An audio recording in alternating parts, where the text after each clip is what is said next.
We are not human beings. We are spiritual beings. We are not human beings who are passing through this world for a spiritual experience. Rather, we are not human beings who are passing this world for a spiritual experience. We are spiritual beings who are passing this world for a human experience. These are the words of the famous theologian Teilhard de Chardin. When we reflect upon these words, it makes some sense. Certain things make us joyful.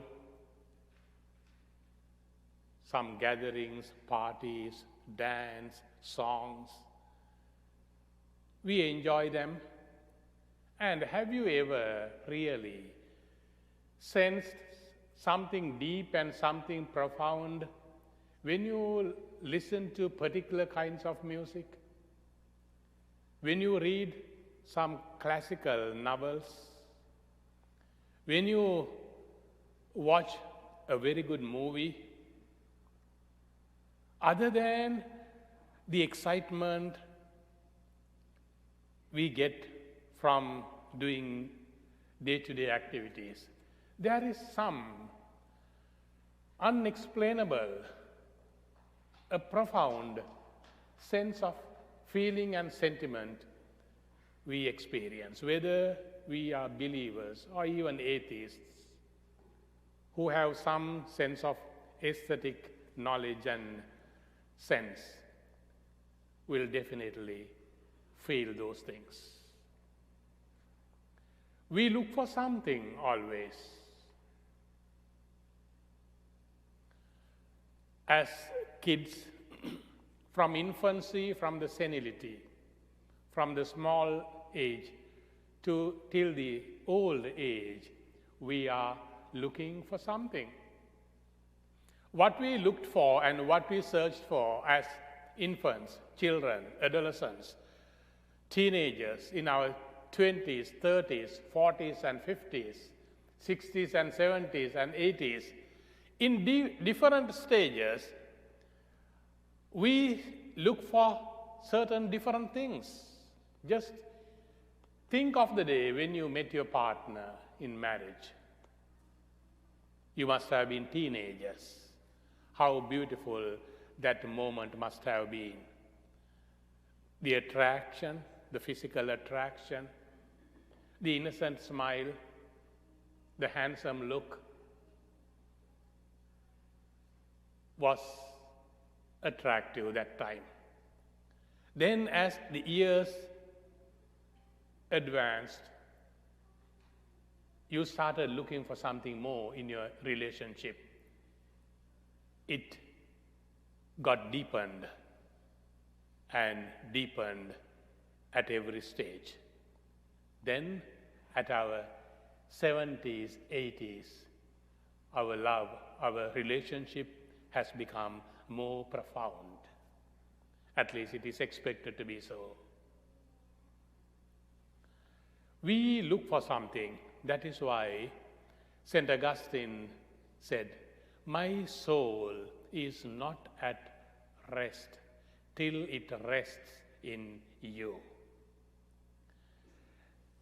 As human beings, we are looking for something profound. Starting from something superficial, we want to go deeper and deeper in everything. The Magi, they were not kings. They belonged to a particular priestly clan, and they were advisors for the kings, but they were looking for something in their life. They were looking for something beyond them. They were looking for some openness. They had some openness to look for something novel. They were looking for novelty in the things. They could have looked for a king within their context, within their nation, but they set out for a longer journey. They represent our pilgrimage in search of Christ. In fact, T.S. Eliot, in his poem, The Magi, he writes, the Magi, when they set out, when they were going through the desert, the sweltering heat during the day and the cold nights in the desert, the unexpected dangers, the inconvenient moments that we face definitely must have remembered them of the comfortable life back in their homes, in their palaces. But the journey, there is excitement in reaching at the destination. There is excitement on the way to the destination. So they embrace everything as part of their journey, and they encounter what they wanted.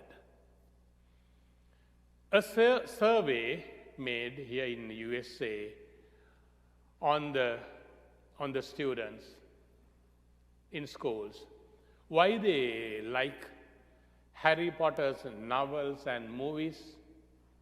They said, well, we like it because we do not know what will happen at the next moment. That was the result of one survey. Human beings, we like excitement. In our small days, we were curious as children. In our adolescence, we become adventurous. We want to experiment things. We did. Then we look for something more. That curiosity, excitement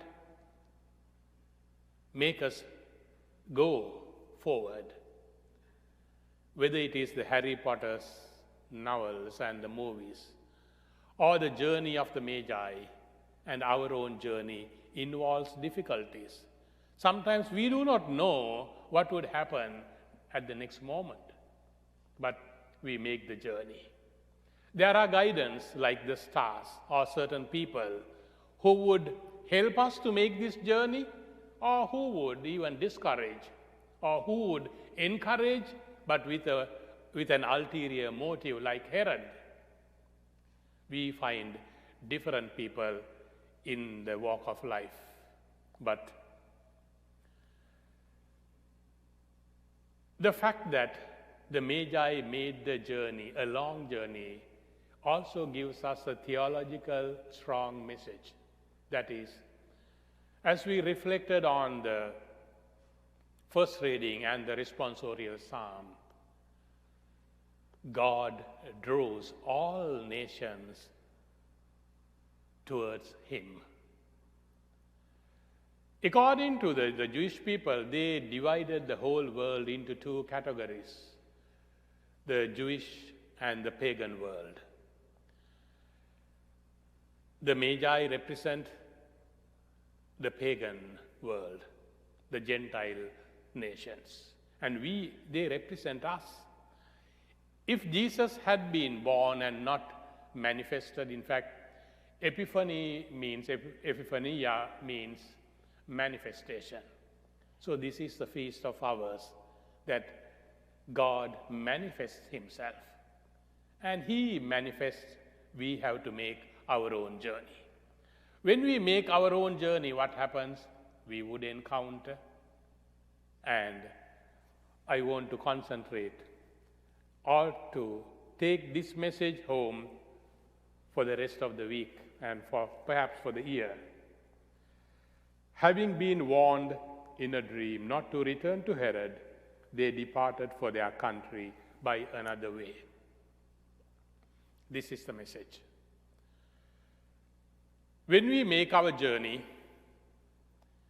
when we encounter Christ, If that encounter is a true one, if that encounter is a genuine one, it makes us to change our way. All the masses, all the scriptures we read, the sacraments we receive, the spiritual exercises that we do should help us to see, to experience Christ, and after that, to change our way. Of course, I am not asking you, when you came to the church, you had your usual route to reach here. Do not change that route when you go home. But we need to change our way. And the Magi did that. If our search is a genuine one, if our encounter is a true one, it should and it would definitely change our way, and we would get back to, well, they departed for their country. They did not go anywhere else. The reality is in their country, the difficulties, the monotony of life, the challenges of life, the humdrum of the life is already at home, back in their country.